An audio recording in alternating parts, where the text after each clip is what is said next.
All right, welcome back to another episode of the podcast.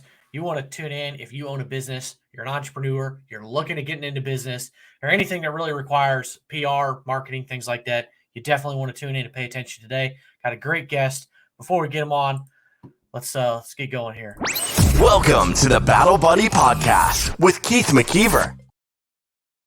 All right, so welcome Justin Charpentier, a guy I've known for, I think we've been in the Warrior Council of Entrepreneur Tribe now for like 2 years together, something like that. I Yeah. know we've connected a few times. So welcome to the Battle Buddy Podcast. I appreciate you coming on here. Yeah. Thank you, sir. Thank you for having me. Yeah. Well, you are a knowledge expert when it comes to marketing and PR and SEO and websites, and we're going to dive into all that stuff. But before we do, tell us a little bit about your story. What'd you do in the military? Why'd you join? Those kind of things. Yeah. Right. So how much time do we have? Yeah. That's a little, yeah. However much time you need. Yeah. So you know what, man, I grew up in the 80s and early 90s, and G.I. Joe was a thing back then. So I fell in love with the idea of becoming a soldier someday. And somewhere along the way in high school, I decided I was going to go to college instead. And I did. I went to college. I didn't do that well. I lived a very sheltered small town life, and I got introduced to a lot of things in college, partying being one of them. So I needed some discipline. The Army seemed like the logical choice, so it was. You could get a healthy dose of discipline there. That's for sure. Yeah. So I joined the Army. I took the ASVAB, and they were, the recruiter was like, you can do whatever you want. And I said, I want to be special forces. I'm sure they hear that all the time. I'm sure they hear it all the time. I got to get a recruiter on here to find that out. Actually, that's a good one. So funny. But they were like, well, you can do that, but it's not like a choice that you make. You have to be infantry first. I was like, sign me up. I was 19, so I went in the infantry. I loved it. I didn't really lose the partying all that much, to be perfectly honest with you. I may have gained some partying there in the Army, but not surprised by that. But you gained discipline too, right? Gained a lot of discipline. Yep. You became a disciplined partier. Yeah. It was like a switch. You could turn it on and off. There you go. A different kind of discipline, though. So that's one of those skills nobody talks about that we earn. Yeah. I mean, that is definitely a skill. Party all night and still train hard.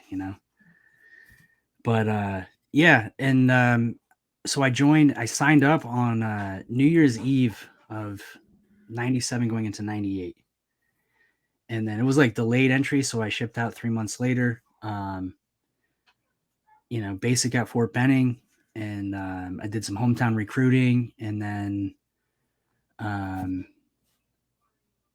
wasn't very exciting, to be honest with you. I wasn't much of a garrison soldier. I was really good in the field, but I was always in trouble in the garrison. My boots weren't polished. My uniforms weren't pressed. I wasn't that kind of soldier. And then September 11th happened a few years later, and everything kind of changed. So I was actually in a National Guard unit, and we got activated for that here in New York. And so I spent some time on an anti-terrorism task force, and I started, my priorities changed. The world was certainly a different place at that point.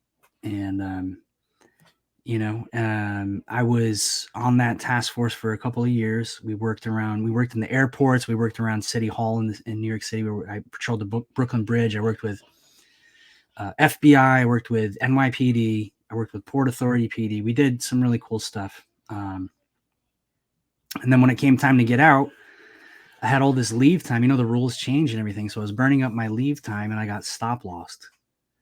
Oh, geez. Yep. So I had actually started in business. And I got a call saying, hey, you got to report. You got 2 days to get your things in order, and you got to report to Fort Drum. And we're going to Iraq. So that was kind of a slap in the face. That was in 2003.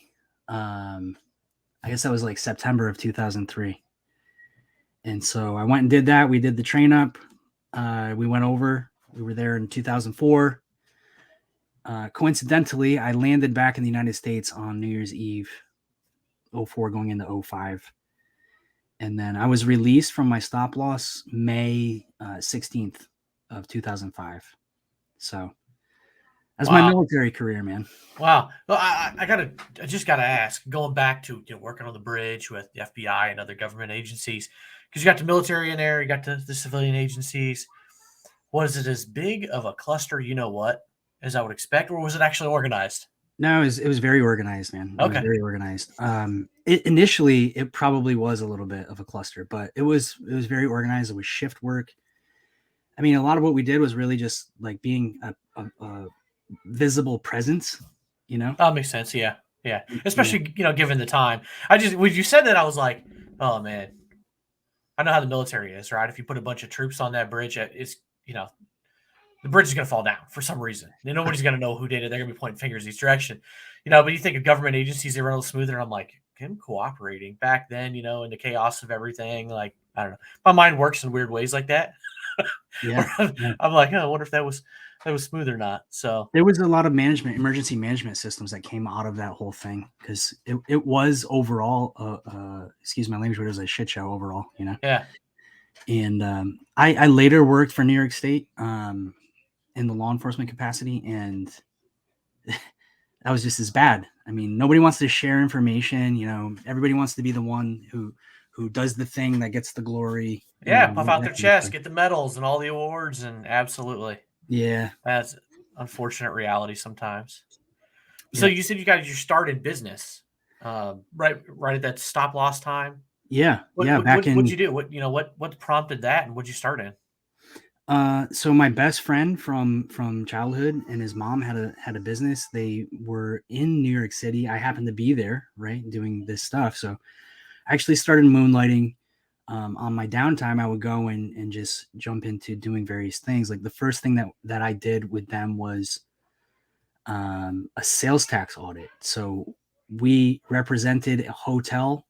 The state of New York said, "Hey, you didn't pay enough sales tax, so we're going to come audit your book." So I helped them prepare for that, and I learned a lot about like bureaucracy and how things work that way, and in the world of business. And I said, "Heck, we could probably make a lot of money doing this." So I mean, it's a valuable service, you know. Oh, absolutely. I think when the government comes knocking to your business, understandably, you're going to freak out. Like Yeah, even if you know everything is right, that's one of those things that could make you sit there and question whether am I doing it right? Did I hire the right accountant? Is everything done on the up and up? Like I think it is, but this is the government, so everybody freaks out. So that had to been very very interesting. yeah, it was interesting. I mean, like that, like type of accounting can be very boring too, and I'll tell you that at times it was very boring. Like just going through files and making sure the T's are crossed and the I's are dotted and things like that. But it led to a lot more. We did a lot of different work, and I got into just a little bit of marketing back then. Working for some brands that are pretty popular. I don't really know if I can say, but I'm going to say anyway. We worked for a guy by the name of Tom Brown. Tom Brown is now massive men's fashion designer, which is kind of outside of my persona, but it was pretty cool. Also a very cool guy. I got to see the way that he framed his business and the way that he built his brand, and that was, I mean, he did a phenomenal job. One of the things he would say is, you should be so memorable, like to the point where you wear the same thing every day that people remember you because of that. Well, it's kind of like Steve Jobs. Like, didn't Yeah, he pretty much exactly. wear like pretty much Johnny Cash, the Man in Black? Like that was just his thing. Yep. Yep. Or I can take a really old school Minnie Pearl and the price tag on the hat. Yeah. I'm too much of a fan of classic country, but that's too much information people didn't need to know. But yeah, no, that's a really good point though. Just be memorable like that. It's an Yeah. interesting lesson. Yeah. No, I mean, he really revolutionized men's fashion, men's suits. I don't know if you remember this, probably around that time, the early 2000s to mid 2000s. Suits used to be like big boxy shoulders, double breasted, pinstripes and blah blah blah. He came out and designed these suits, and They were very athletically cut. The jackets were shorter. They fit more naturally. They hugged the body. The cuffs were shorter. The length of the pants was shorter. I mean, I see all kinds of other brands now making their suits the same way. I mean, he really did change. He changed the industry. Now, I mean, definitely. he's super creative. He does a lot of women's stuff now too, and he does a lot of artistic. There's a lot of artistic elements to fashion, but that's kind of not my realm. It's kind of men's fashion isn't my thing either, but I know exactly what you're saying. You look back at the pictures of business guys in the 90s, and it's just like they just draped the fabric over them. When you go back to the 80s and everything was like baby blue, was it 80s, 70s? I don't know when they were doing it. The baby blue suits. Oh yeah. I don't know why that was ever a trend. I don't understand that at all. There's no way. You got leisure suits before that and all, there's I guess every decade has its thing, right? Yeah. Yeah, really. So what, when did you get into the marketing and stuff full time? Yeah. So we came home from Iraq, and again, I had leave time to burn. I had all this leave time to burn. So I think I actually stopped. My last day on Fort Drum was, I can't remember exactly, February maybe. And with all this leave time, it was like, what are you going to do? And everybody was going to go here and go there. And, we were overseas at war for a long time. So everybody had money when they came home, guys were buying trucks, guys were going on these crazy vacations. And I just went back to business, which I probably should have taken some time off, but I went and I jumped back into it because I felt like I was building something and I missed like 15 months I had to catch up, Huh? Makes sense. Yeah. Yeah. So I went back, and I had a difficult time being in the city, to be honest with you. So I did that for, I don't know exactly, maybe a year and a half or so. I did that. And then I felt like I needed to leave. For so many different reasons. But I'll tell you a story. So we had an office on 39th Street near 8th Avenue in Manhattan. That's like it's near Port Authority. It's like just south of Port Authority. It's just north of Madison Square Garden. And I was living just across the river in New Jersey. And I used to take a bus. I'd go right through the Lincoln Tunnel, which is right there. I would catch the bus at Port Authority.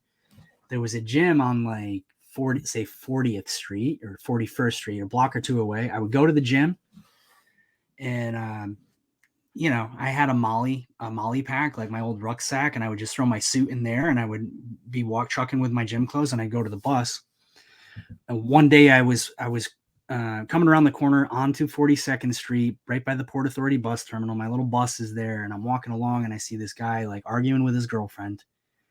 I didn't really pay any attention to it. I just saw that there was some kind of a commotion, and I looked up, and this dude kind of got, I don't know, I guess he was heated or whatever. And he mimicked like he was going to punch me. And my reaction to that was I punched him first. I saw his hand coming. I don't know if he was going to punch me or what, but I just I punched him right in the throat. And he might as well not wait and find out, right? He had a really funny reaction, like, like a really comical thing. But instantly I was like, what the hell did I just do? And I ran to the bus, and I got on the bus, got on the back of the bus, and I was like, you gotta go.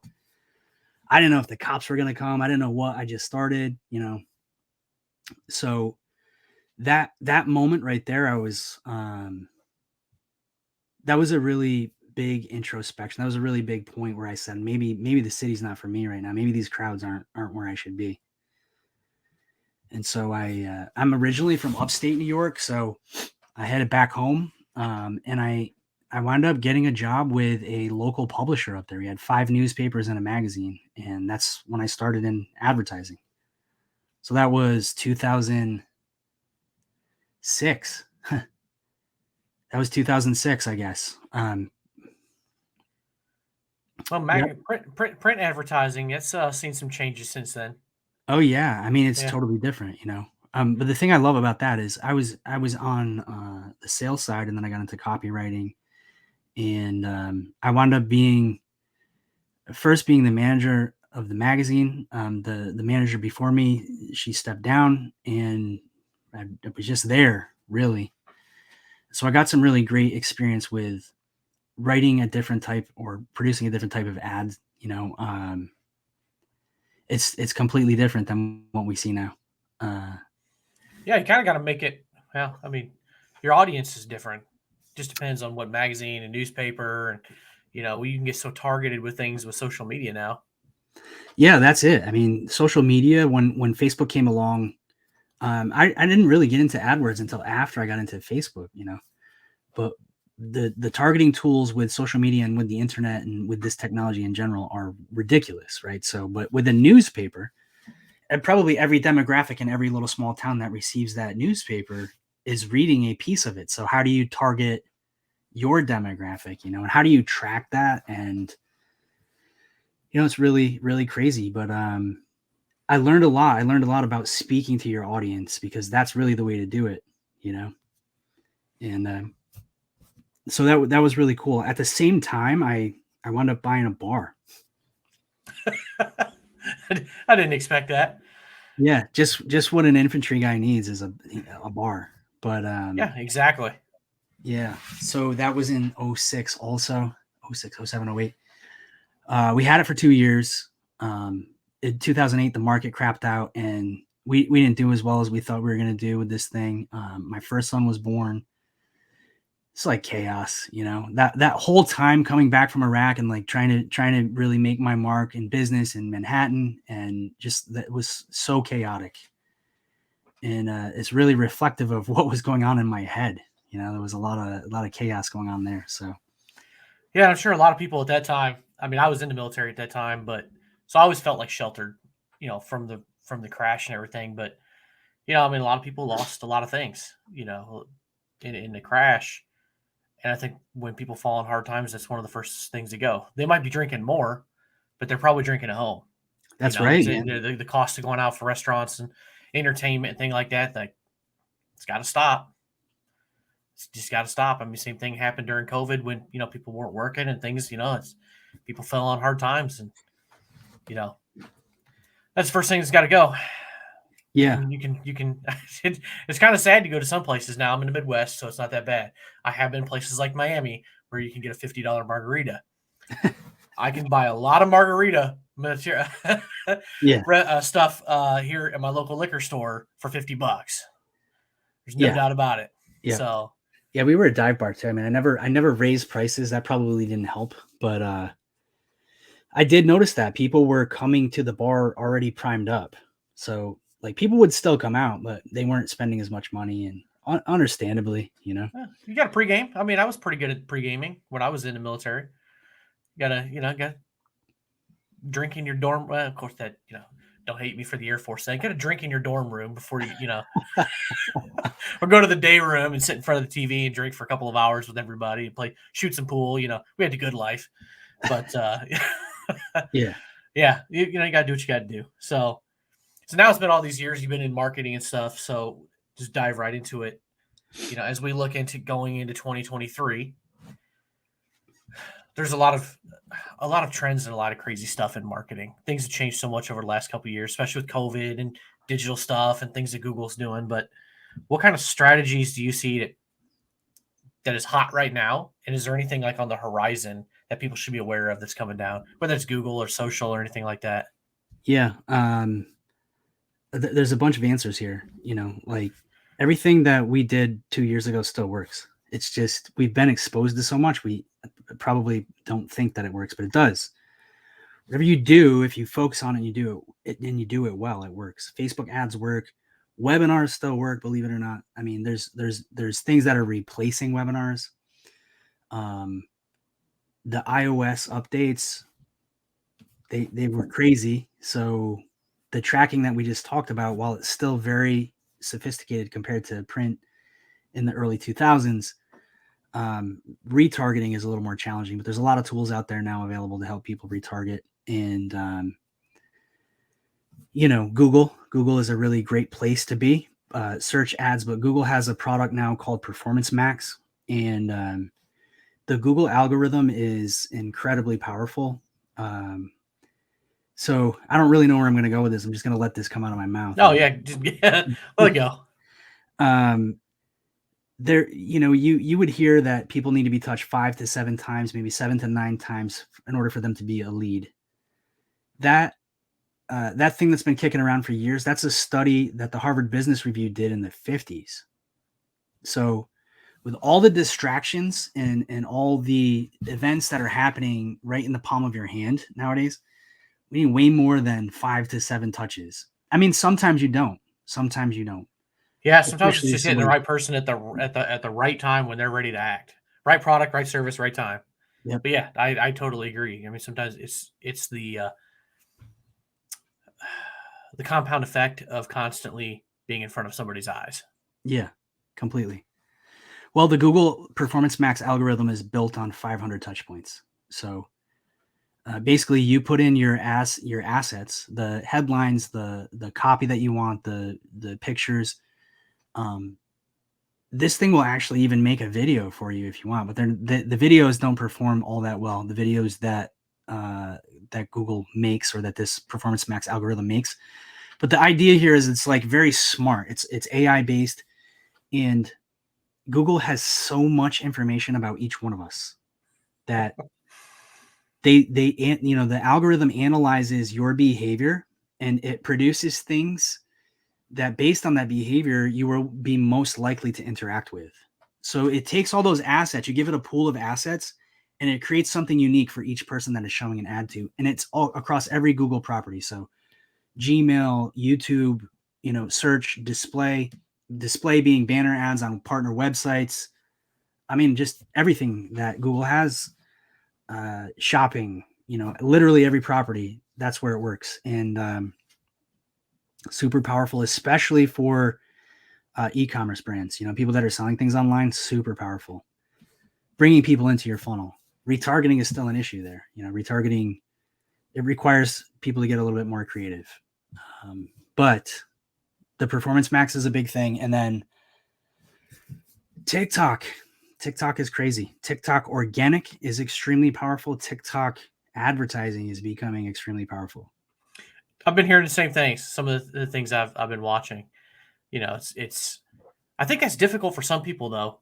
Not only just video, but like if you got long form video to cut it up, and people's technical abilities to do some of that stuff, I think puts a lot of people. There's a lot of smart people that are really good in their industries that would probably kill it with their knowledge. They just don't know how to do video. Well, you could do it with your phone. The cameras on your phone are ridiculous. It's my cell phone camera is just as good as the digital camera that I have behind me that I use for real estate photos. Yeah, I mean, as good. I shoot my reels with my phone. I use this. Sorry, I'm trying to figure this out. I use this little shotgun mic, and it just plugs into my phone, and it cuts down the background noise. I've got a nice, free advertisement for Rode that goes on my digital camera. It sits right there on my desk. Yeah, I mean, it doesn't take much, a tripod, and I am no expert when it comes to making the videos. I have a guy, right? But what I've learned from him is that push record, document what video you're recording, and then record. And if you mess up, just go back a couple of words behind where you messed up and start again, because you can just edit everything. So after you get the hang of it, you can take about 2 minutes and create a reel that would be anywhere from 30 to 60 seconds. And then throw some subtitles in it, maybe some sound effects, and go. Probably giving away some big secrets here, but it's like with anything in marketing, you need a hook. So have a hook, provide your information. So we would say hook, story, close. Hook, provide your information, whether that's a story, a piece of advice, or any anecdotal evidence, whatever, and then a call to action. If you like this video, follow for more. If you want to know more, click the link in my bio, or go to my website and buy this thing. Whatever it is. That's really simple framework, and if you can do that, I think it's extremely powerful. And on TikTok, just do it. You just have to do it, literally. If you get fluid enough, I think you can shoot videos, 2 minutes, Yeah. from start to hitting, hop into the app, hit record, do your thing. It really doesn't take much. But I do want to bring up something, get your thoughts on this. I heard this somewhere years ago before I started this podcast, and I kept it in mind when I started those first 2, 3, 4, 5 episodes. I don't really think about it as much now, but when you start diving into video for your marketing or whatever you're doing, your worst video you've already done. Yeah. One of the 75 or so episodes I've got out is my worst one. That's not up to me to just, what, and I think they're all good, but when you keep that perspective in the back of your mind of like, I can't screw this up anymore, it can't be that bad. Yeah. I mean, the more you do it, the better you get. And nobody's perfect, but in social media, it's cool to have a very cool, produced video. I have a video that I had a videographer go with me this summer to a conference in Costa Rica, and he produced what I thought was an amazing piece. That's like my lowest performing piece. It's overproduced. By overproduced, I mean, it looks very professional, but people don't respond to that on social media, Yeah, I think my opinion, I think that works for commercials or some things like that. But if you really want to connect with your audience, they need to see, who you are as a person. Yeah. Not the scripted, polished, things like that. I did some videos once with I don't know, a good number of years ago on real estate stuff, and it was quite the experience. But yeah, nobody ever really paid attention to those.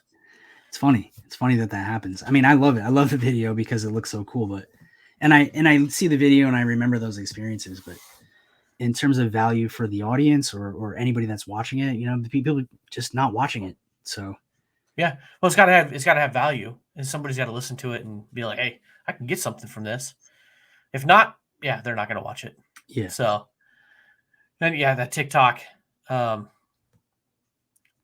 is incredibly powerful. I mean, if you scroll through there, if you got a TikTok account, you scroll through, think about how many people that you follow on there because of one video. You just watch one video and they're just being raw and real, genuine, and they're just telling their stories. I have to admit that I found myself on Mill Talk. A lot weird how the algorithm works, right? As a veteran, you end up on Mill Talk, but you just kind of connect with these stories, follow. The next thing you know, it's like that's all you see between that and news clips here and there and information. I probably get more of my news because I don't watch the news from TikTok than I do anywhere else. Yeah, which is crazy. I don't watch any news. I don't watch any TV really at all. But Yeah. I also try not to consume too much on these things, because I'm working on these platforms every day, all day. It'd be very easy to become extremely unproductive, Absolutely. I think that's, I'm that way with Facebook. I have to shut down Facebook on my desktop when I'm working. Because if I get a notification and I see it up there, it's like, oh, yeah, I got a couple notifications, or I hear the ding. It's, you know what I mean? I just have to shut those down to focus on what I'm doing, which is helpful and to get things done. At the end of the day, if you don't get things done, you ain't making any money in business. So, right. Yeah. So, as for what people are doing right now, I know this could be an open-ended question or interesting one. What should people stop doing right now that you're seeing out there in terms of marketing? The thing that just like makes your blood boil and you're like, why do people do this? I don't know if there's one thing that really makes my blood boil, but I think, there's a couple of answers, like the biggest thing that people are doing is not doing anything, right? So if you're not doing anything, you could have the most amazing website in the world, but if you're not doing anything to get people there, it's like having an island, a beautiful resort on an island in the middle of the ocean with no way to get there. Yeah, look at this big, beautiful mansion and the pools and all the wonderful food and nobody to enjoy it with. Right. Right. So that's a darn good point. One of mine for marketing is these people that reach out like through LinkedIn, and they send you a request, or it hasn't happened, but somebody just added me on Facebook today, right? 6 or 7 mutual friends. They're all local. I look at this person's profile, personal page on Facebook on this particular situation, and it's all like health and fitness, like before and after. I'm, fitness coach, whatever. I'm not trying to pick on health and fitness coaches, but it goes across to all of the coaching and guru brands, if you will. And some people do a great job of what they're doing, but I almost expect sometime in the next 24 hours, I'm going to get a Facebook message that says, "Hey, I help people lose weight, and are you interested?" Like, no effort to build a connection. Just jump right into that sales pitch. Like, that's my pet peeve. I see it all the time. I'm sure you do too, and everybody else listening. Yeah, no, I see it. I mean, we do cold outbound too. Our approach is a little bit different. LinkedIn is extremely spammy. LinkedIn is like you accept the request and you get the pitch. Oh, like 30 seconds. And I'm not opposed to somebody reaching out through those platforms or even Facebook, but there's no effort to like soften that, build some sort of relationship, have a little bit of a conversation. Like I've learned some things from you, in the past, like, but they just jump straight to the sales pitch. Yeah, yeah. And it's like, buy from me, buy my $500 program and all these guaranteed results. Are you interested? Like, I don't know anything about you. Like, you haven't shown me what the value is. Like, yeah, I might want to lose 100 pounds, but you haven't shown me like how I'm going to do it, or you know what I mean. People do that in groups too. I've seen it in groups all the time. Yeah, it's the spam, I guess. We just throw that under the blanket of spam. Yeah, it's spam, and it's what. In my life, I've done cold calling. I've actually gone to doors and knocked on doors. And so I understand what that is. And there's a reason why people still do it, because you get yourself in front of someone and it's a numbers game, and you get enough no's, you're eventually going to get a yes. So that's true. Yeah. That's what that's become.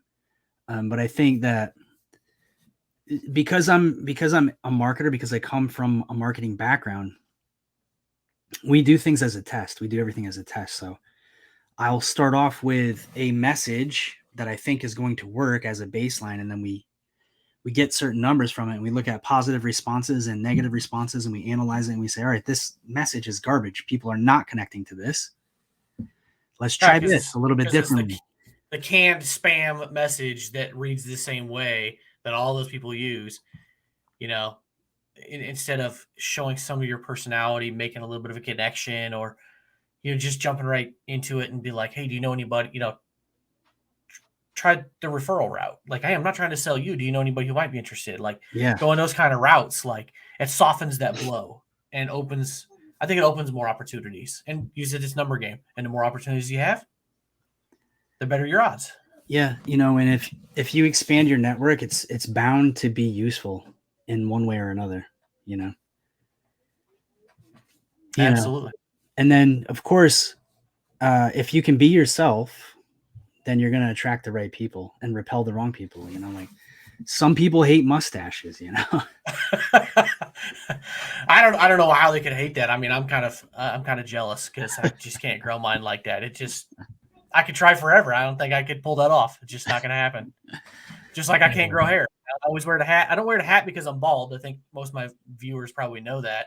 I just got this light that shines on my head, and it's extremely distracting and bothers the heck out of me. But I just haven't fixed it to make it dimmable yet.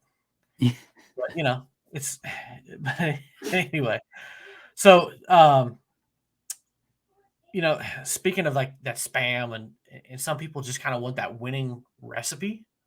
Like they want that success now, which we all know, like you got to work for it. Success doesn't happen overnight, but is there something that somebody can do to like jumpstart that success if they're trying to market it like maybe a new business? Like what gives them the best first step, if that makes any sense? Yeah. Well, I mean, there's a lot of factors, right? So it depends on the budget. If you have either money or you have time. That's a darn good point.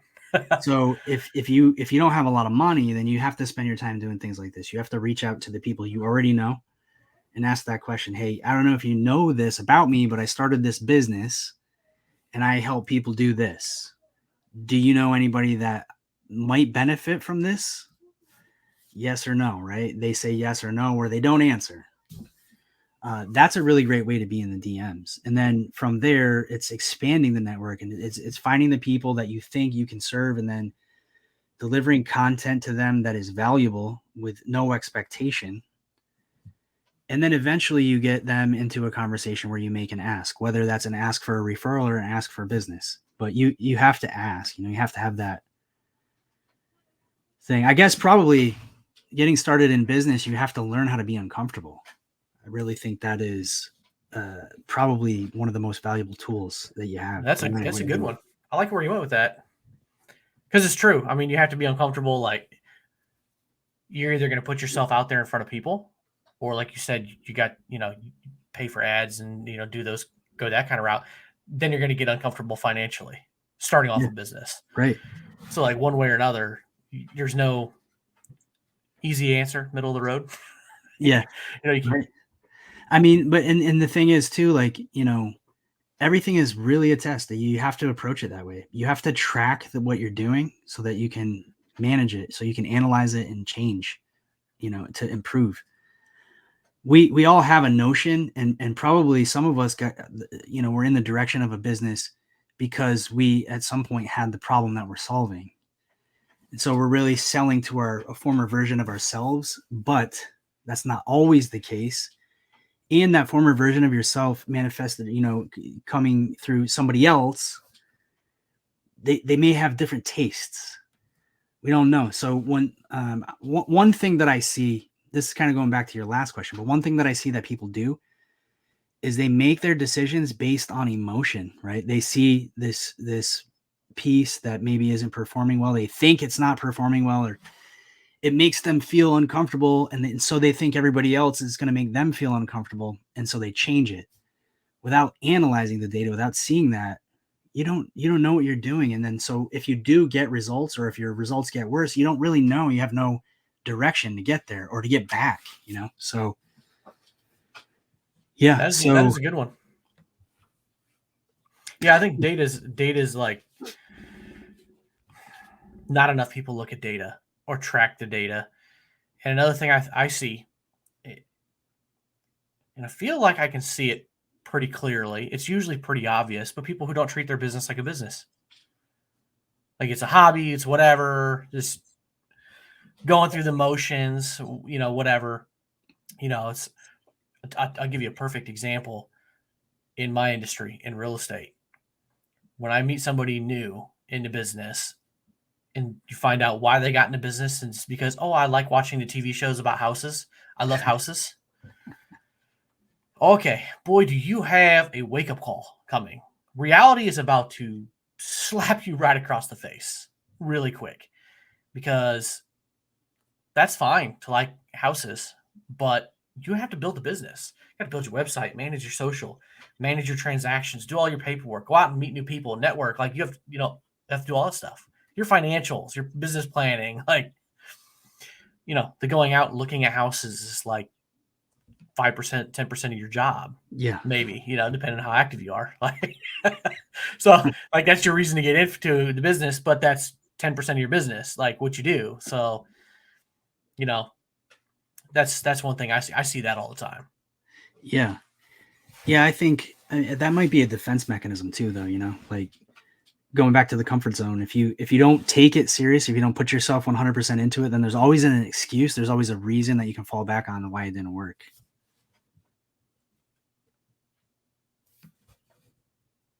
Yeah. Yeah. I guess people can go back to it and be like, yeah, I love houses. It just didn't work, like whatever reason. And instead of just ignoring the fact, it's like, you know what? I never had a business plan. I didn't structure my days right. I didn't manage my time correctly. I didn't do this. I didn't do that, But I think that's what makes some people successful. The people who are able to reflect, to analyze their data, reflect, and adjust accordingly. Yeah.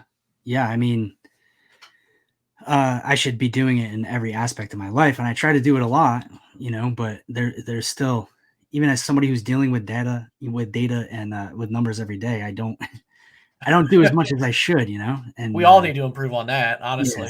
Yeah.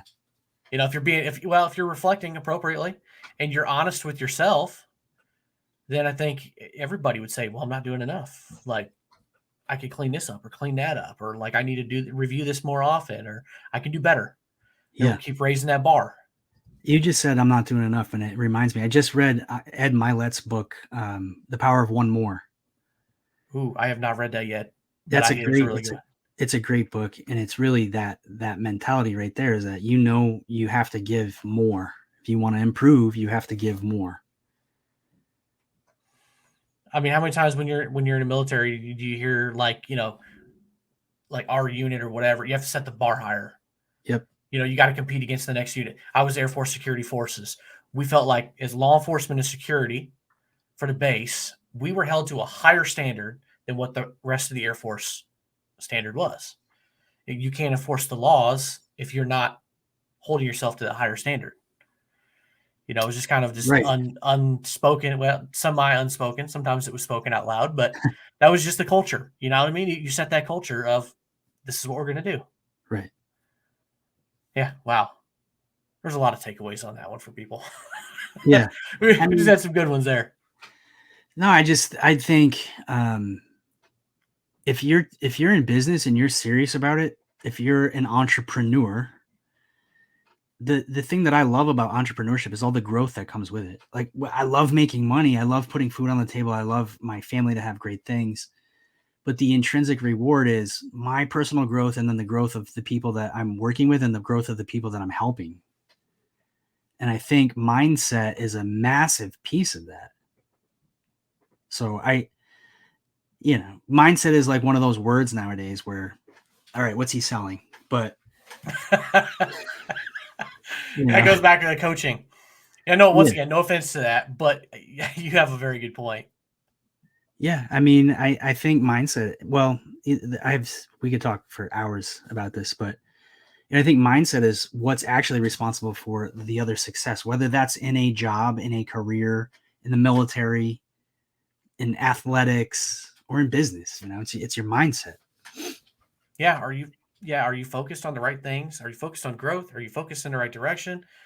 Focusing your energy on something positive and impactful versus wasted time. Like you mentioned earlier, you don't watch TV. I don't watch TV much either. Unless it's a football game, and it's got to be the Broncos or the Buckeyes. That's my college and pro teams. I might catch a basketball game every now and then on TV. I don't watch baseball. I'll watch the Olympics when it comes up sometimes, like casually. But that's it for live TV. I've got a couple of streaming devices, and if I spend up time at the evening, I might watch 2 or 3 episodes of something before going to bed. That's it. I don't watch the news. I don't watch daytime talk shows. I don't do any of that. It's a waste of my time. Yeah. I got to focus my energy on other things.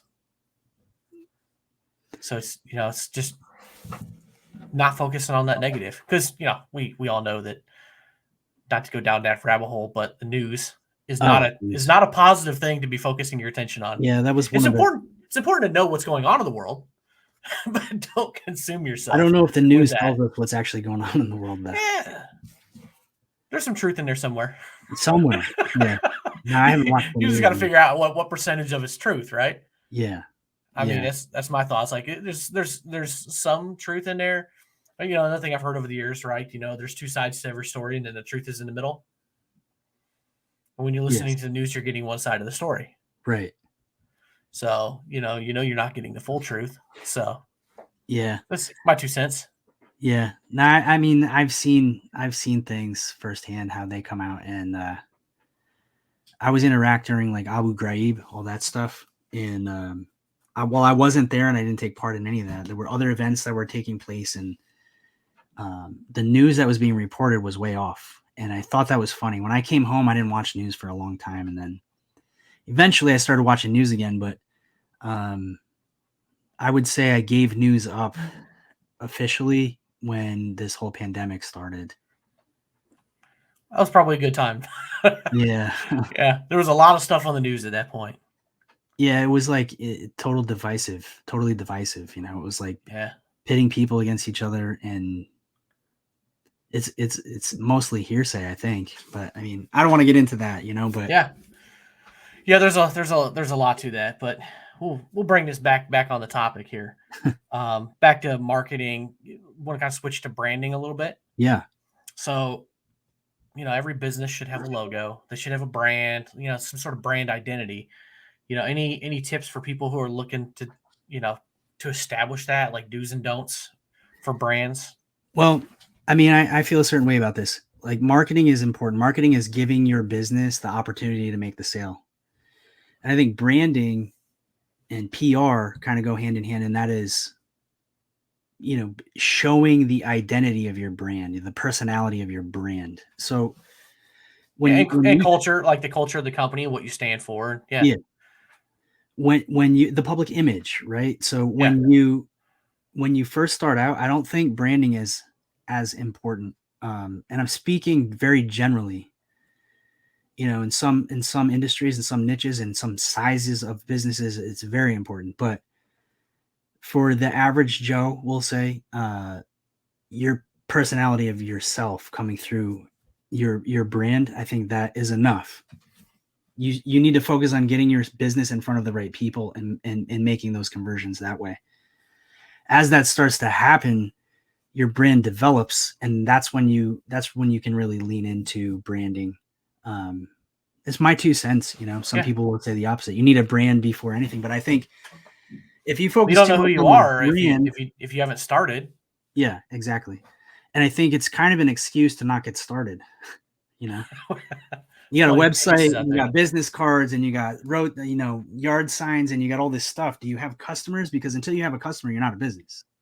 You know, That's a darn good point.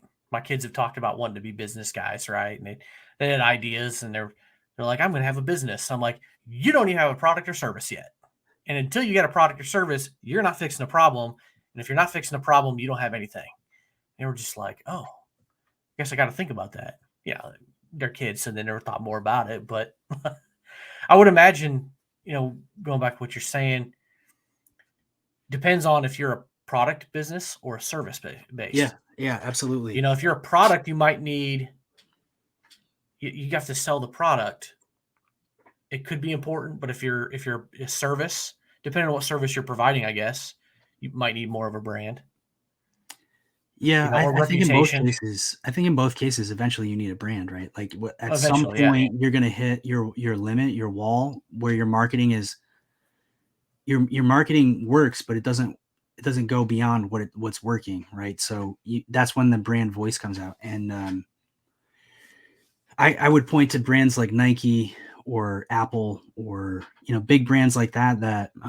Apple especially has a funny story. They focused on the features and benefits of their products for a long time, and like they had great products, but they didn't sell.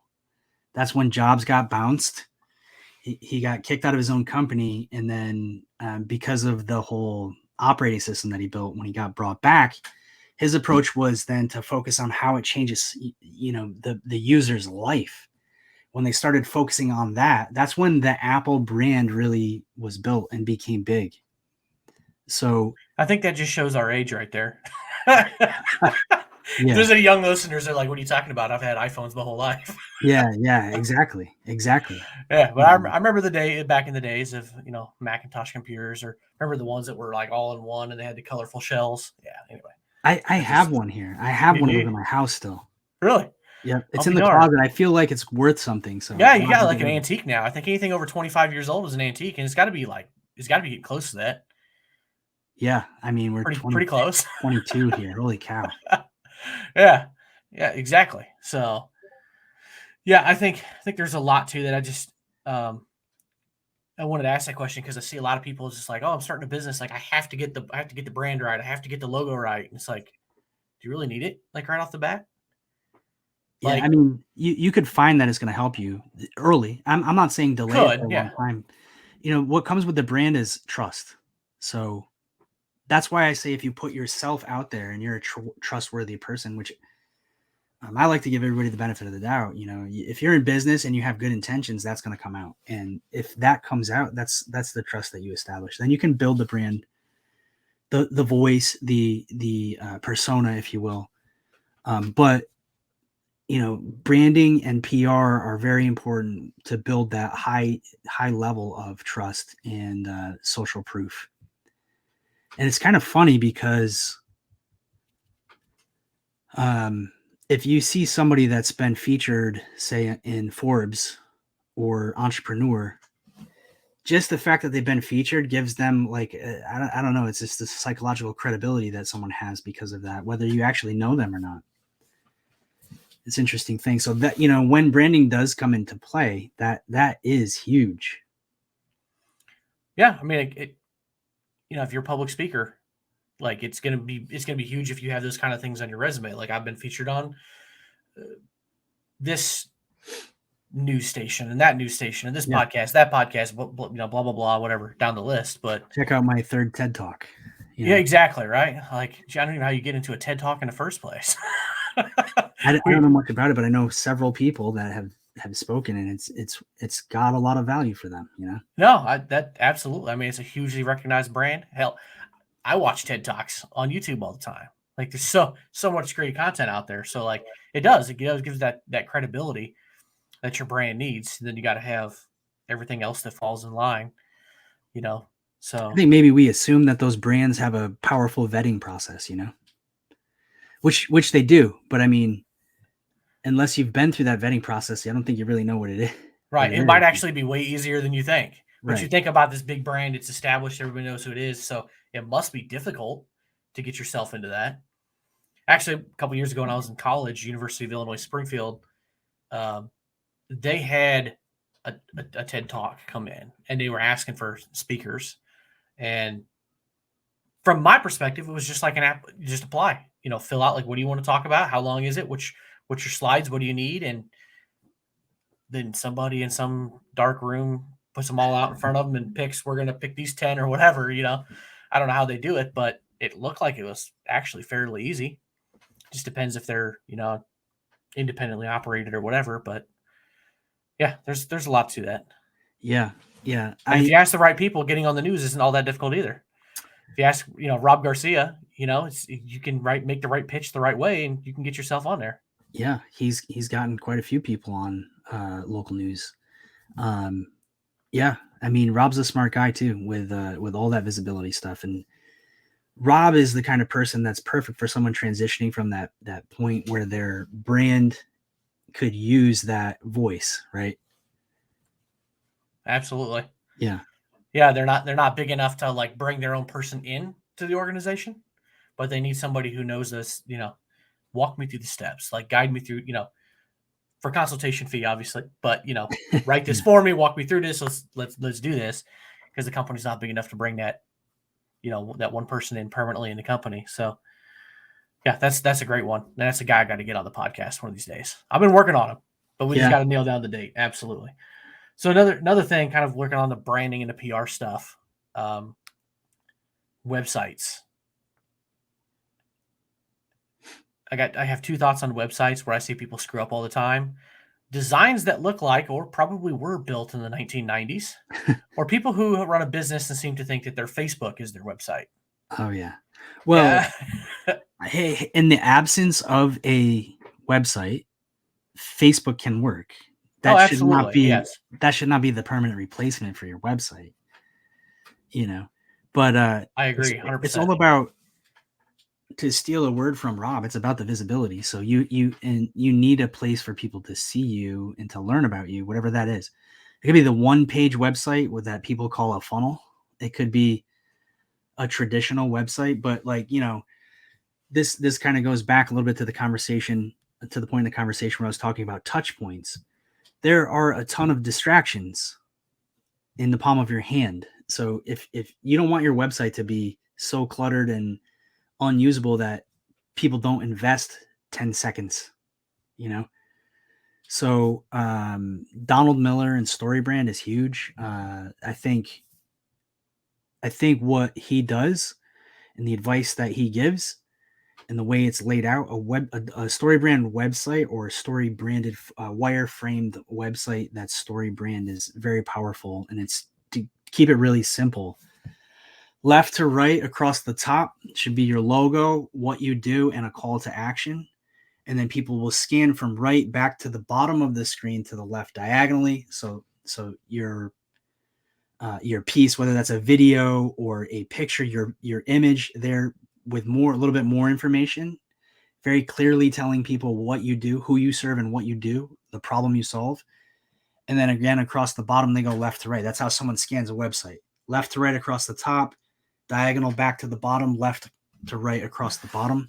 So another call to action right there. We call that above the fold. That's very basic. Anybody can do that. Yeah, no, you just got to lay it out right. And some of those websites these days are like really good. That's why I kind of cringe when I see some of these from like the 1990s and they load slow and things like that. Or I've seen some where you click on it and then it just redirects to the company website. It's like you spent the time to get a domain name customized to whatever your business is, and then it just redirects to the company. Like, or it's not even like a page for you, like about the person or whatever. It's just like, oh, back to the main page for the company. Yeah. Because they're independent contractor or something below it. It's all real. My reference there is real estate. It's yeah, like, but I mean, even I merged with Height Digital this year. So my website, my Height Digital website, is part of the main Height website, but it's definitely my. I didn't mean for you to do that, but it's definitely. It was a good reminder to scroll across the bottom and remind everybody it'll all be in the show notes. So. But that's part of the bigger site, but it is dedicated to our branch of Millbrook. So what are the things people other than you gave some great advice on the Z and above the fold and all that stuff, anything else people should do on their websites? Yeah, like so SEO, like other things like that like people are missing. Like yeah, that ingredient that somebody could probably reasonably do themselves to improve their performance. Yeah. SEO is, in my opinion and the opinions of many others, SEO is the pound for pound champ when it comes to digital marketing. But it's also not like a foreign language. Yeah, I mean, if you don't know anything about it, if you haven't studied it, it can be like it could be like learning Spanish if you've never taken Spanish before. Like, yeah, but you it's could really learn basic. it. You got to put some time into it, put a little bit of time into it to learn it, to really master it or get good at it. But there's some things that you can do. So this is what SEO is. Gaining trust from Google that your users are going to have a positive experience on your website. That's it. So if you think of that, just laying it out that way is going to be an improvement. You know, you need to use Search Console. You need to get, I'm going to start spitting off stuff, and I forget if people know this or don't know this, but Search Console is what you use to get your pages indexed, and it's how you track the optimization. So you can use Search Console. You can add your pages that you add to your Search Console and ask Google to index it. Once it's indexed, then it's eligible for ranking, right? So then Google recognizes it and it gets ranked. That's every page and the overall website? Yeah, but basically, sometimes Google just won't rank a page. Like back in the day, they used location pages, and I'm sure people still use location pages where they would have the exact same page for every location that they want to hit. So like, I'm going to use towns around me, but like Poughkeepsie, it's like, let's say, landscaping services in Poughkeepsie, landscaping services in Fishkill, landscaping services in Carmel, all these different towns, but the page is exactly the same. Well, the Google smart enough to see that. Like, it's the same thing. You just have a different page name. Yeah, Google thinks that's redundant, so location pages now should all have, unique content on them. But that's a little bit more maybe advanced. I don't know if that's advanced or not, but simple things that you can do are like making sure that your page loads quickly. Like maybe that's the number one thing. If your page takes 2 seconds to load, you're losing people. They don't want to wait 2 seconds to see the first thing on your page, And so that's how far we've come since the 90s and dial up. Oh man, do you remember that? Oh my goodness! If you want to, we're dating ourselves. Whole website, you're talking about 45-minute investment. Just I know, right? Just like type in. Well, like Google wasn't around, but type in a website. Ask Jeeves, right? Type in Ask Jeeves. Hit enter. Go throw that frozen pizza in the oven. Cook it. Cut it up. Eat it. Come back. Go back and get a drink. Come back. Now it's loaded. Yeah, that's for the youngsters right there. That's how it went. Yep. Yep. Yeah, crazy. But page load speeds, and then so you have meta tags, right? So if you have the ability to get inside of your website and see those technical pieces, the meta tags are important. You should be keyword rich.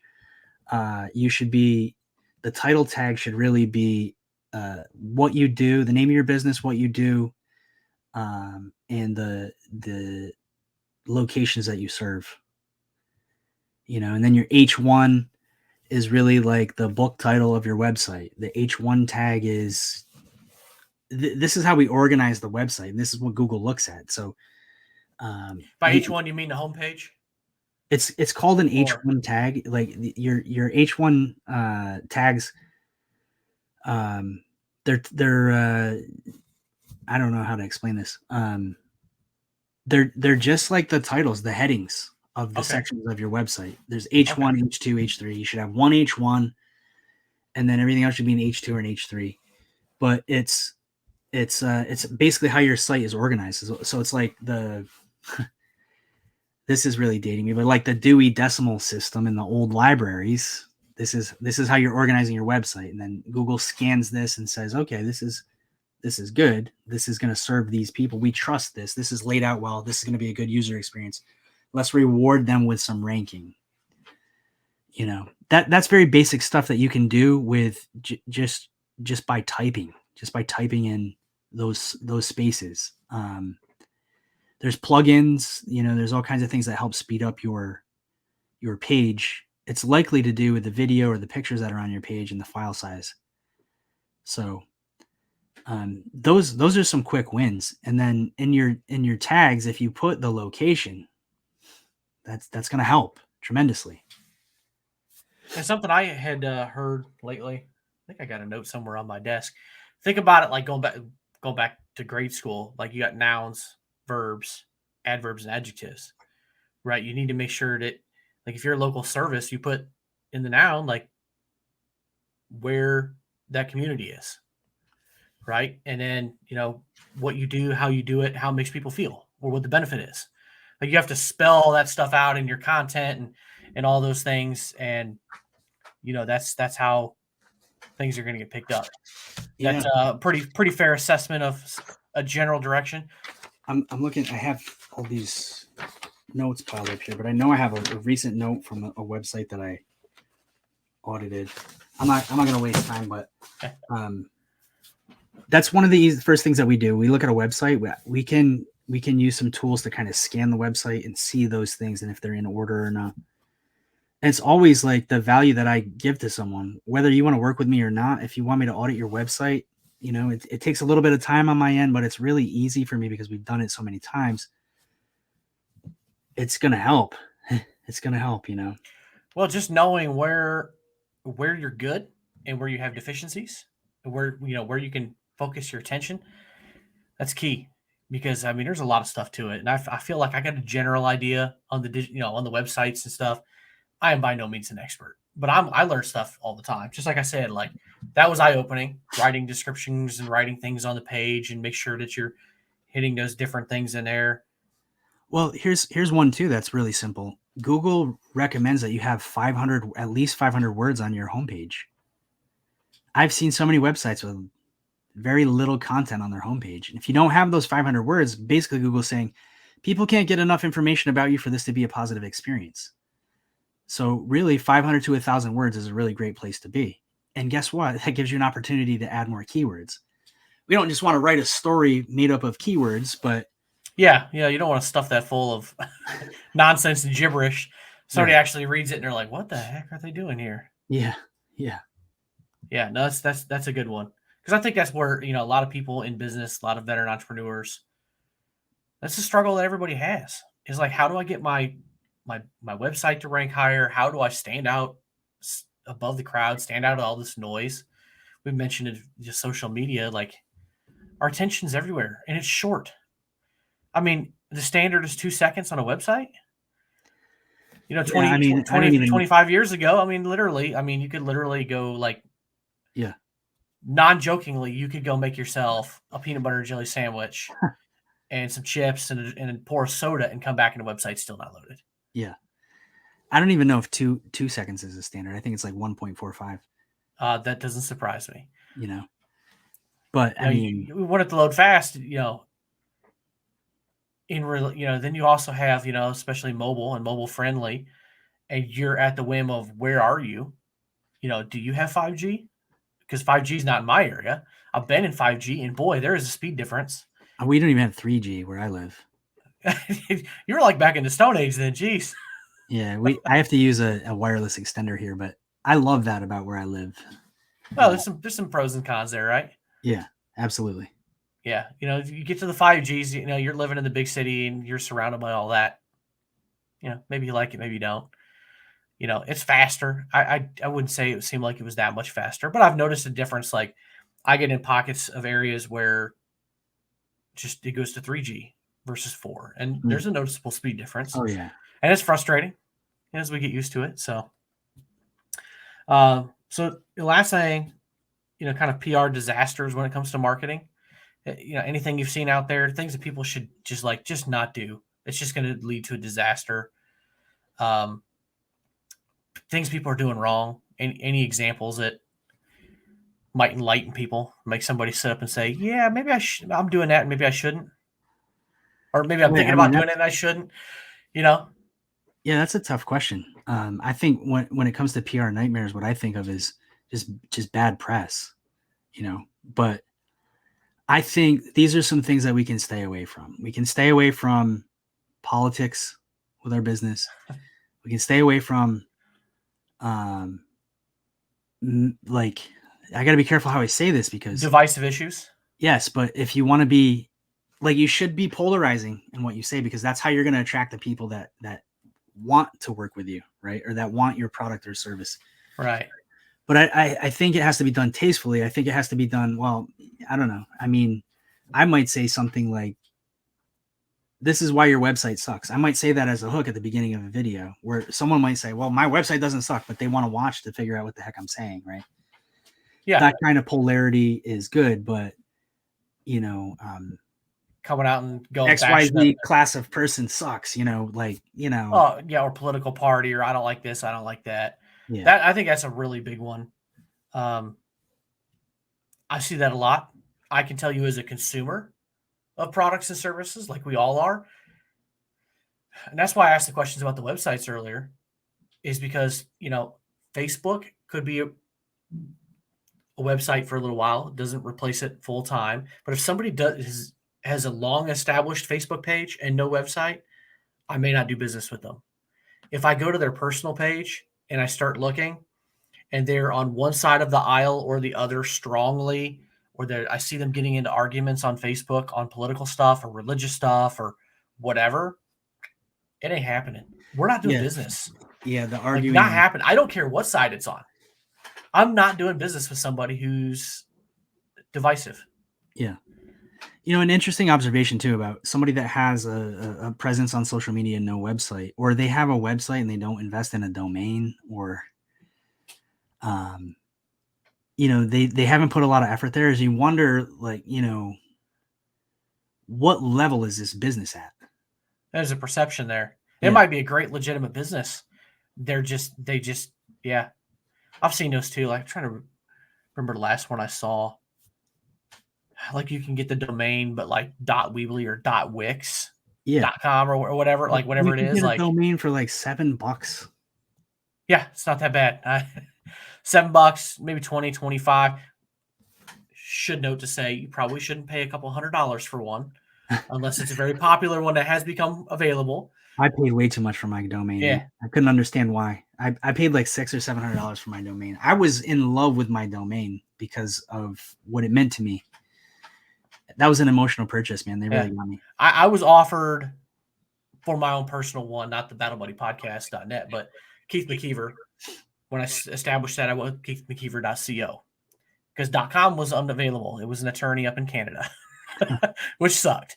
Then I started getting emails about like it's available. You could get it for $600, and then I kept looking on websites, and it wasn't. The website was down, wasn't really listed on websites, and some time went by, and I went to my domain provider and I typed it in, and sure enough, it was available, and I got it for $20. Oh, there you go. And now I own it. I own both of them, and pointed the one towards the other. Another good, I was like, all right, I've already established a little bit of my brand, so I'm not going to, roll it over, but I'm going to point that domain towards the other one. So yeah, I've seen some of those things, but I've seen some of those. Oh, buy this for X amount of dollars. It's like, just be cautious. Yeah. It may be worth it to you. If it's like a hot domain and this thing has been off the market for 20 years and you have an opportunity for $600, take it. It might be worth it. It might be worth its weight, but I was getting those spam things, for my particular case. And I was like, I don't want it that bad. Yeah. Well, it used to be like a practice in SEO used to be to have a keyword rich domain, but it's not the case anymore either. Like Keith McKeever real estate broker.com is bulky. It's not. Oh, that'd be terrible. Yeah. You know what I mean? So it's more important to have the brand, I think, than to have the keyword, because the keyword becomes very vague. Absolutely. I couldn't agree more. And man, I'm going to go ahead and wrap this up. But Justin, I appreciate the knowledge drop, because there's a lot to unpack for people who are veteran entrepreneurs or interested in it, or they're running a business right now. There's a lot of things that could point people on the right path and just kind of get them started. Little things that they could actually take action on, which I love it. I appreciate it. I really, really do. Because that's the whole purpose of this podcast, is to give my listeners something that they can go do to start improving some things. So I really appreciate that. Yeah.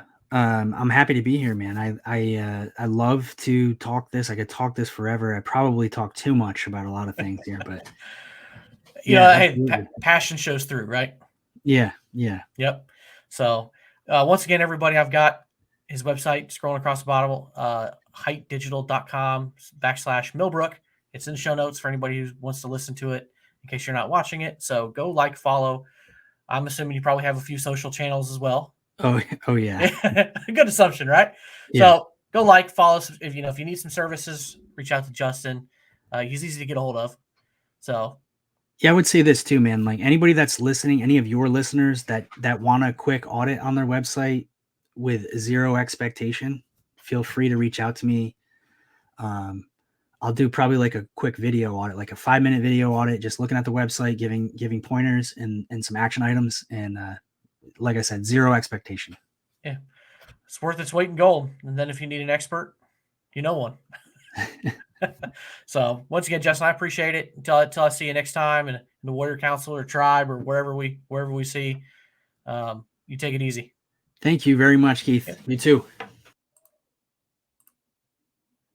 All right, there you go, folks. Hope you enjoyed that. I hope you got a lot of good information, some things you might be able to take back to your own business or business you're planning. Remember, my website's battlebuddypodcast.net. I'm always trying to add resources and information there. But like I always say, if there's not something there that you think should be for a resource, let me know so we can try and get that built in. It's all about providing value. And if you are struggling for any reason, please remember the National Suicide Hotline number is now 988-PRESS-1, or you can text 838-255.